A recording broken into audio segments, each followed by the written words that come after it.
ಸರ್ಕಾರ ಬಡ ಮಕ್ಕಳ ಶಿಕ್ಷಣಕ್ಕೆ ಅನುಕೂಲ ಆಗಲಿ ಅಂತ ಕೋಟಿ ಕೋಟಿ ವೆಚ್ಚ ಮಾಡಿ ಹೈಟೆಕ್ ಹಾಸ್ಟೆಲ್ ನಿರ್ಮಾಣ ಮಾಡಿ, ಆದರೆ ಅಧಿಕಾರಿಗಳ ಬೇಜವಾಬ್ದಾರಿಗೆ ಸ್ಟೂಡೆಂಟ್ಸ್ ವಿಲ ಅಂತಿದ್ದಾರೆ. ಇಲ್ಲೊಂದು ಹಾಸ್ಟೆಲ್ನ ಅಡುಗೆ ಕೋಣೆಯಲ್ಲಿ ಜಿರಳೆಗಳ ಸಾಮ್ರಾಜ್ಯ ನೋಡಿ ವಿದ್ಯಾರ್ಥಿಗಳು ದಂಗಾಗಿದ್ದಾರೆ.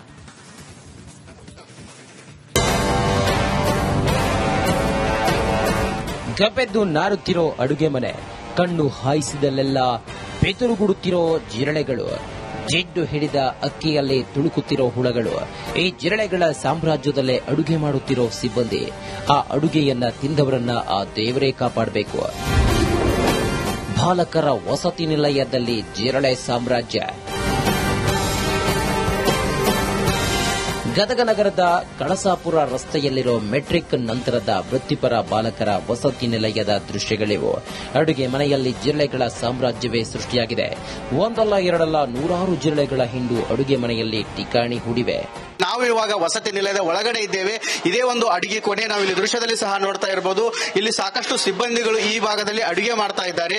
ಇನ್ನೊಂದು ಭಾಗದಲ್ಲಿ ಸಾಕಷ್ಟು ಜಿರಳೆಗಳು ಕೂಡ ಇಲ್ಲಿ ಇಡೀ ಒಂದು ಸಾಮ್ರಾಜ್ಯನ ಕಟ್ಕೊಂಡಿದ್ದಾವೆ ಅಂತಾನೆ ಹೇಳ್ಬೋದು. ಅಷ್ಟೊಂದು ಅವ್ಯವಸ್ಥೆ ಆಗರವಾಗಿದೆ. ನಾನು ಇಲ್ಲಿ ರಿಪಬ್ಲಿಕ್ ಕನ್ನಡ ರಿಯಾಲಿಟಿ ಕೂಡ ಚೆಕ್ ಮಾಡ್ತಾ ಇದೆ. ಇಲ್ಲಿ ನಾವು ನೋಡ್ತಾ ಇರಬಹುದು, ಈ ರೀತಿ ಜಿರಳೆಗಳು ಕಾಣಿಸ್ತಾ ಇದ್ದಾವೆ. ಇಲ್ಲೇ ಅವರು ರೊಟ್ಟಿ ಬಡಿತಾ ಇದ್ದಾರೆ. ಇಂತೊಂದು ಅವ್ಯವಸ್ಥೆ ಆಗರವಾಗಿದೆ. ಸುಮಾರು 350ರಿಂದ 400 ವಿದ್ಯಾರ್ಥಿಗಳು ಈ ಒಂದು ವಸತಿ ನಿಲಯದಲ್ಲಿ ಅಭ್ಯಾಸ ಮಾಡ್ತಾರೆ. ಇಲ್ಲಿ ನೋಡ್ತಾ ಇರಬಹುದು, ಇದೇ ಒಂದು ಸ್ಥಳದಲ್ಲಿ ಅಡುಗೆ ಮಾಡ್ತಿರ್ತಾರೆ. ಇಲ್ಲಿಂದ ಆ ಜಿರಳೆಗಳು ಬಿದ್ದರೆ ಪ್ರತಿನಿತ್ಯ ಅವರಿಗೆ ಆರೋಗ್ಯದಲ್ಲಿ ಏರುಪೇರಾಗುವಂತಹ ಪರಿಸ್ಥಿತಿ ಇರುತ್ತೆ. ವಿದ್ಯಾರ್ಥಿಗಳ ಊಟದಲ್ಲಿ ಜಿರಳೆಗಳು ಪತ್ತೆಯಾಗ್ತಿವೆ. ಈ ಬಗ್ಗೆ ಸಮಾಜ ಕಲ್ಯಾಣ ಇಲಾಖೆ ಉಪನಿರ್ದೇಶಕ ಮಹೇಶ್ ಪೋತದಾರ ಅವರ ಗಮನಕ್ಕೆ ತಂದರೂ ಡೋಂಟ್ ಕೇರ್ ಅಂತಿದ್ದಾರೆ ಅಂತ ವಿದ್ಯಾರ್ಥಿಗಳು ಆಕ್ರೋಶ ಹೊರಹಾಕಿದ್ದಾರೆ. ನಮ್ಮ ಜೊತೆಗೆ ವಿದ್ಯಾರ್ಥಿಗಳಿದ್ದಾರೆ, ಅವರನ್ನ ಮಾತಾಡ್ಸೋಣ. ಏನೇನು ಸಮಸ್ಯೆ ಅನುಭವಿಸ್ತಾ ಇದ್ದೀರಿ ನೀವು ಇಲ್ಲಿ ಅಂತ? ಸರ್, ನಾವು ಮೊದಲನೇದಾಗಿ ಊಟದ ಸಮಸ್ಯೆ, ನೀರಿನ ಸಮಸ್ಯೆ, ಸ್ವಚ್ಛತೆ ಸಮಸ್ಯೆ, ಎಲ್ಲಾ ಸಮಸ್ಯೆನೂ ಎದುರಿಸ್ತಿದ್ದೀವಿ ಸರ್. ಕಾರಣ ವಾರ್ಡನ್ಗಳು ಸರಿಯಾಗಿ ನಮಗೆ ರೆಸ್ಪಾನ್ಸ್ ಮಾಡ್ತಿಲ್ಲ. ಡಿಡಿ ಅವರು ಎಡಿ ಅವರು ಕೂಡ ರೆಸ್ಪಾನ್ಸ್ ಮಾಡ್ತಿಲ್ಲ. ಆ ಕಾರಣದಿಂದ ಓದೋಕೆ ಬಹಳ ತೊಂದರೆ ಆಗ್ತಿದೆ ಸರ್. ಇಲ್ಲಿ ಅಂಬೇಡ್ಕರ್ ವಸತಿ ನಿಲಯ ಅಂತ ಹೆಸರಿಟ್ಟಿದ್ದಾರೆ ಸರ್. ಅಂಬೇಡ್ಕರ್ ಅವರು ಓದೋಬೇಕಂತಾನೆ ವಿದ್ಯಾರ್ಥಿಗಳಿಗೆ ಹಾಸ್ಟೆಲ್ ವ್ಯವಸ್ಥೆ ಮಾಡ್ಕೊಟ್ಟಾರೆ ಸರ್. ಅವ್ರ ಕೈಯಲ್ಲಿ ಒಂದು ಪುಸ್ತಕ ಇರಲಿ ಅಂತಾನೆ ಹೇಳಿದ್ದಾರೆ ಸರ್. ಅಲ್ಲಿ ಓದೋಕ್ ಕುಂತ್ರೆ ವಾಸನೆ ಸರ್, ರೂಮ್ ಅಲ್ಲಿ ವಾಸನೆ, ಲೈಬ್ರರಿಯಲ್ಲಿ ವಾಸನೆ. ಅದನ್ನ ಎಷ್ಟು ಒಂದು ತಿಂಗಳಿಂದ ಹೇಳ್ತಾ ಇದೀವಿ ಸರ್. ಯಾರು ಸರಿಯಾಗಿ ರೆಸ್ಪಾನ್ಸ್ ಮಾಡ್ತಿಲ್ಲ ಸರ್. ಹಾಗಾಗಿ ಈ ಹಾಸ್ಟೆಲಿನ ವ್ಯವಸ್ಥೆ ಸರಿ ಮಾಡಬೇಕಂತ ಕೇಳ್ಕೊಳ್ಳಿ ಸರ್. ಇಂಥ ಆಹಾರ ತಿಂದ್ರೆ ವಿದ್ಯಾರ್ಥಿಗಳಿಗೆ ಟೈಫಾಯ್ಡ್, ಜ್ವರ, ವಾಂತಿ, ಭೇದಿ ಬರುವ ಭಯ ಆವರಿಸಿದೆ. ಅವ್ಯವಸ್ಥೆ ಸರಿ ಮಾಡುವಂತೆ ರಿಪಬ್ಲಿಕ್ ಕನ್ನಡದ ಮೂಲಕ ವಿದ್ಯಾರ್ಥಿಗಳು ಒತ್ತಾಯಿಸಿದ್ದಾರೆ. ಇಲ್ಲಿ ಸಿಬ್ಬಂದಿ ವರ್ಗದವರಿಗೆ ಒಂದು ಕೆಲಸ ಒಪ್ಪಿಸಂಗಿಲ್ಲ ಸರ್. ಎಲ್ಲಾ ವ್ಯವಸ್ಥೆನೂ ಒಬ್ಬರ ಮೇಲೆ ಏರ್ಬಿಡೋದು ಸರ್. ಒಂದು ವ್ಯವಸ್ಥೆ ಒಬ್ಬರಿಗೆ ಒಂದು ಕೆಲಸ ಅವ್ರ ನಿಮಿತ್ತ ಏಟ್ ಮಾಡ್ಬೇಕು ಅವ್ರಿಗೆ ಕೊಟ್ರಂದ್ರೆ ಸ್ವಚ್ಛತೆ ಕರೆಕ್ಟ್ ಆಗಿ ಹೋಗ್ಬಿಡುತ್ತೆ ಸರ್. ಯಾವುದೇ ರೀತಿಲಿಂತ್ರ ಅವ್ರಿಗೆ ಒಬ್ರು ಅದರ ಅಂದ್ರೆ ಅವ್ರಿಗೆ ಒಂದು 10 ಕೆಲಸ ಹೇಳ್ಬಿಡೋದು. ಅವ್ರಿಗೆ ಯಾವುದೇ ರೀತಿಲಿಂತ್ರ ಒತ್ತಡಲಿಂತ್ರ ಅವ್ರು ಒಂದ್ ಮಾಡಿದ್ರೆ ಒಂದ್ ಬಿಟ್ಟು ಬಿಡ್ತಾರೆ ಸರ್.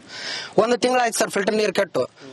ಫಿಲ್ಟರ್ ನೀರು ಕೆಟ್ಟು ಒಂದು ತಿಂಗಳಾದ್ರೆ ಸರ್ ನಾವು ಪದೇ ಕಾಲ್ ಮಾಡಿದ್ರು ಫೋನ್ ಸ್ವಿಚ್ ಆಫ್ ಮಾಡೋದು. ಇವತ್ತು ಬಂದ್ರು ರಿಪೇರಿ ಅವರು ಕಳಿಸಿ ನೋಡಿ ಸರ್ ಅಂತ ಹೇಳೋದು ಸರ್.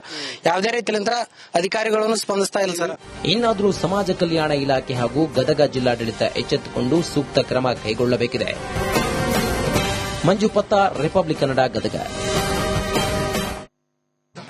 ಸರ್ಕಾರ ಬಡ ಮಕ್ಕಳ ಶಿಕ್ಷಣಕ್ಕೆ ಅನುಕೂಲ ಆಗಲಿ ಅಂತ ಕೋಟಿ ಕೋಟಿ ವೆಚ್ಚ ಮಾಡಿ ಹೈಟೆಕ್ ಹಾಸ್ಟೆಲ್ ನಿರ್ಮಾಣ ಮಾಡಿ, ಆದರೆ ಅಧಿಕಾರಿಗಳ ಬೇಜವಾಬ್ದಾರಿಗೆ ಸ್ಟೂಡೆಂಟ್ಸ್ ವಿಲ ಅಂತಿದ್ದಾರೆ. ಇಲ್ಲೊಂದು ಹಾಸ್ಟೆಲ್ನ ಅಡುಗೆ ಕೋಣೆಯಲ್ಲಿ ಜಿರಳೆಗಳ ಸಾಮ್ರಾಜ್ಯ ನೋಡಿ ವಿದ್ಯಾರ್ಥಿಗಳು ದಂಗಾಗಿದ್ದಾರೆ.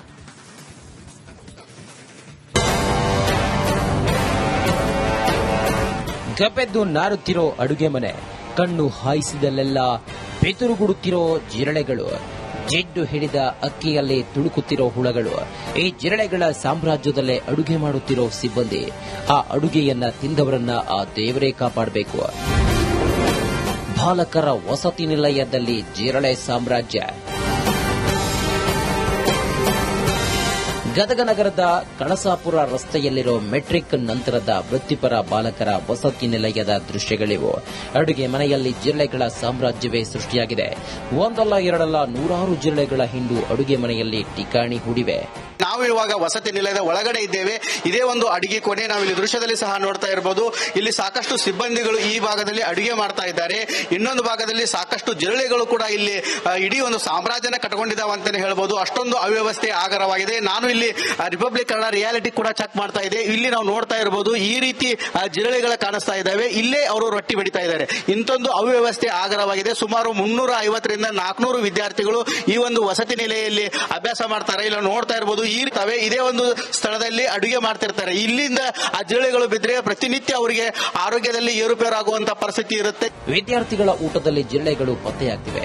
ಈ ಬಗ್ಗೆ ಸಮಾಜ ಕಲ್ಯಾಣ ಇಲಾಖೆ ಉಪನಿರ್ದೇಶಕ ಮಹೇಶ್ ಪೋತದಾರ ಅವರ ಗಮನಕ್ಕೆ ತಂದರೂ ಡೋಂಟ್ ಕೇರ್ ಅಂತಿದ್ದಾರೆ ಅಂತ ವಿದ್ಯಾರ್ಥಿಗಳು ಆಕ್ರೋಶ ಹೊರಹಾಕಿದ್ದಾರೆ. ನಮ್ಮ ಜೊತೆಗೆ ವಿದ್ಯಾರ್ಥಿಗಳಿದ್ದಾರೆ, ಅವರನ್ನ ಮಾತಾಡ್ಸೋಣ. ಏನೇನ್ ಸಮಸ್ಯೆ ಅನುಭವಿಸ್ತಾ ಇದ್ದೀರಿ ನೀವು ಇಲ್ಲಿ ಅಂತ? ಸರ್, ನಾವು ಮೊದಲನೇದಾಗಿ ಊಟದ ಸಮಸ್ಯೆ, ನೀರಿನ ಸಮಸ್ಯೆ, ಸ್ವಚ್ಛತೆ ಸಮಸ್ಯೆ ಎಲ್ಲಾ ಸಮಸ್ಯೆನೂ ಎದುರಿಸ್ತಿದ್ದೀವಿ ಸರ್. ಕಾರಣ ವಾರ್ಡನ್ಗಳು ಸರಿಯಾಗಿ ನಮಗೆ ರೆಸ್ಪಾನ್ಸ್ ಮಾಡ್ತಿಲ್ಲ, ಡಿಡಿ ಅವರು ಎಡಿ ಅವರು ಕೂಡ ರೆಸ್ಪಾನ್ಸ್ ಮಾಡ್ತಿಲ್ಲ. ಆ ಕಾರಣದಿಂದ ಓದೋಕೆ ಬಹಳ ತೊಂದರೆ ಆಗ್ತಿದೆ ಸರ್. ಇಲ್ಲಿ ಅಂಬೇಡ್ಕರ್ ವಸತಿ ನಿಲಯ ಅಂತ ಹೆಸರಿಟ್ಟಿದೆ ಸರ್. ಅಂಬೇಡ್ಕರ್ ಅವರು ಓದೋಬೇಕಂತಾನೆ ವಿದ್ಯಾರ್ಥಿಗಳಿಗೆ ಹಾಸ್ಟೆಲ್ ವ್ಯವಸ್ಥೆ ಮಾಡಿಕೊಟ್ಟಾರೆ ಸರ್. ಅವ್ರ ಕೈಯಲ್ಲಿ ಒಂದು ಪುಸ್ತಕ ಇರಲಿ ಅಂತಾನೆ ಹೇಳಿದ್ದಾರೆ ಸರ್. ಅಲ್ಲಿ ಓದೋಕ್ ಕುಂದ್ರೆ ವಾಸನೆ ಸರ್, ರೂಮ್ ಅಲ್ಲಿ ವಾಸನೆ, ಲೈಬ್ರರಿಯಲ್ಲಿ ವಾಸನೆ. ಅದನ್ನ ಎಷ್ಟು ಒಂದು ತಿಂಗಳಿಂದ ಹೇಳ್ತಾ ಇದೀವಿ ಸರ್. ಯಾರು ಸರಿಯಾಗಿ ರೆಸ್ಪಾನ್ಸ್ ಮಾಡ್ತಿಲ್ಲ ಸರ್. ಹಾಗಾಗಿ ಈ ಹಾಸ್ಟೆಲಿನ ವ್ಯವಸ್ಥೆ ಸರಿ ಮಾಡಬೇಕಂತ ಕೇಳ್ಕೊಳ್ತೀನಿ ಸರ್. ಇಂಥ ಆಹಾರ ತಿಂದ್ರೆ ವಿದ್ಯಾರ್ಥಿಗಳಿಗೆ ಟೈಫಾಯ್ಡ್, ಜ್ವರ, ವಾಂತಿ, ಭೇದಿ ಬರುವ ಭಯ ಆವರಿಸಿದೆ.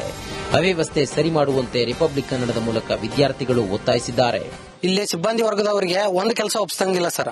ಎಲ್ಲಾ ವ್ಯವಸ್ಥೆನೂ ಒಬ್ಬರ ಮೇಲೆ ಏರ್ಬಿಡೋದು ಸರ್. ಒಂದು ವ್ಯವಸ್ಥೆ ಒಬ್ಬರಿಗೆ ಒಂದು ಕೆಲಸ ಅವ್ರ ನಿಮಿತ್ತ ಏಟ್ ಮಾಡ್ಬೇಕು ಅವ್ರಿಗೆ ಕೊಟ್ರಂದ್ರೆ ಸ್ವಚ್ಛತೆ ಕರೆಕ್ಟ್ ಆಗಿ ಹೋಗ್ಬಿಡುತ್ತೆ ಸರ್.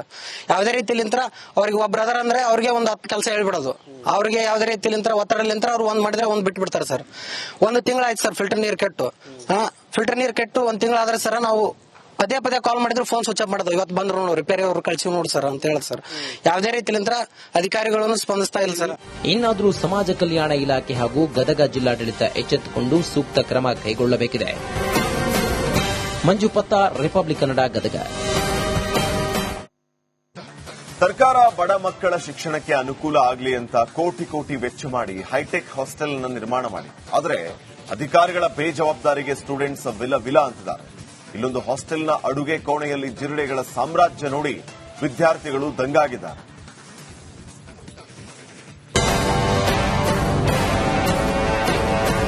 ಗಬ್ಬೆದ್ದು ನಾರುತ್ತಿರೋ ಅಡುಗೆ ಮನೆ, ಕಣ್ಣು ಹಾಯಿಸಿದಲ್ಲೆಲ್ಲ ಬೆತರುಗುಡುತ್ತಿರೋ ಜಿರಳೆಗಳು, ಜಿಡ್ಡು ಹಿಡಿದ ಅಕ್ಕಿಯಲ್ಲೇ ತುಳುಕುತ್ತಿರೋ ಹುಳಗಳು, ಈ ಜಿರಳೆಗಳ ಸಾಮ್ರಾಜ್ಯದಲ್ಲೇ ಅಡುಗೆ ಮಾಡುತ್ತಿರೋ ಸಿಬ್ಬಂದಿ. ಆ ಅಡುಗೆಯನ್ನ ತಿಂದವರನ್ನ ಆ ದೇವರೇ ಕಾಪಾಡಬೇಕು. ಬಾಲಕರ ವಸತಿ ನಿಲಯದಲ್ಲಿ ಜಿರಳೆ ಸಾಮ್ರಾಜ್ಯ.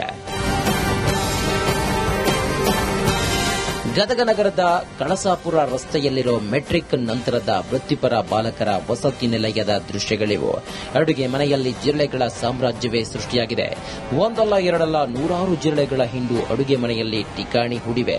ನಾವು ಇವಾಗ ವಸತಿ ನಿಲಯದ ಒಳಗಡೆ ಇದ್ದೇವೆ. ಇದೇ ಒಂದು ಅಡಿಗೆ ಕೋಣೆ. ನಾವು ಇಲ್ಲಿ ದೃಶ್ಯದಲ್ಲಿ ಸಹ ನೋಡ್ತಾ ಇರಬಹುದು. ಇಲ್ಲಿ ಸಾಕಷ್ಟು ಸಿಬ್ಬಂದಿಗಳು ಈ ಭಾಗದಲ್ಲಿ ಅಡುಗೆ ಮಾಡ್ತಾ ಇದ್ದಾರೆ. ಇನ್ನೊಂದು ಭಾಗದಲ್ಲಿ ಸಾಕಷ್ಟು ಜಿರಳೆಗಳು ಕೂಡ ಇಲ್ಲಿ ಇಡೀ ಒಂದು ಸಾಮ್ರಾಜ್ಯನ ಕಟ್ಕೊಂಡಿದ್ದಾವೆ ಅಂತಾನೆ ಹೇಳ್ಬೋದು. ಅಷ್ಟೊಂದು ಅವ್ಯವಸ್ಥೆ ಆಗರವಾಗಿದೆ. ನಾನು ಇಲ್ಲಿ ರಿಪಬ್ಲಿಕ್ ಕನ್ನಡ ರಿಯಾಲಿಟಿ ಕೂಡ ಚೆಕ್ ಮಾಡ್ತಾ ಇದ್ದೆ. ಇಲ್ಲಿ ನಾವು ನೋಡ್ತಾ ಇರಬಹುದು ಈ ರೀತಿ ಜಿರಳೆಗಳು ಕಾಣಿಸ್ತಾ ಇದ್ದಾವೆ. ಇಲ್ಲೇ ಅವರು ರೊಟ್ಟಿ ಬಡಿತಾ ಇದ್ದಾರೆ. ಇಂತೊಂದು ಅವ್ಯವಸ್ಥೆ ಆಗರವಾಗಿದೆ. ಸುಮಾರು 350ರಿಂದ 400 ವಿದ್ಯಾರ್ಥಿಗಳು ಈ ಒಂದು ವಸತಿ ನಿಲಯದಲ್ಲಿ ಅಭ್ಯಾಸ ಮಾಡ್ತಾರೆ. ಇಲ್ಲಿ ನೋಡ್ತಾ ಇರಬಹುದು ಇರ್ತವೆ. ಇದೇ ಒಂದು ಸ್ಥಳದಲ್ಲಿ ಅಡುಗೆ ಮಾಡ್ತಿರ್ತಾರೆ. ಇಲ್ಲಿಂದ ಆ ಜಿರಳೆಗಳು ಬಿದ್ದರೆ ಪ್ರತಿನಿತ್ಯ ಅವರಿಗೆ ಆರೋಗ್ಯದಲ್ಲಿ ಏರುಪೇರು ಆಗುವಂತಹ ಪರಿಸ್ಥಿತಿ ಇರುತ್ತೆ. ವಿದ್ಯಾರ್ಥಿಗಳ ಊಟದಲ್ಲಿ ಜಿರಳೆ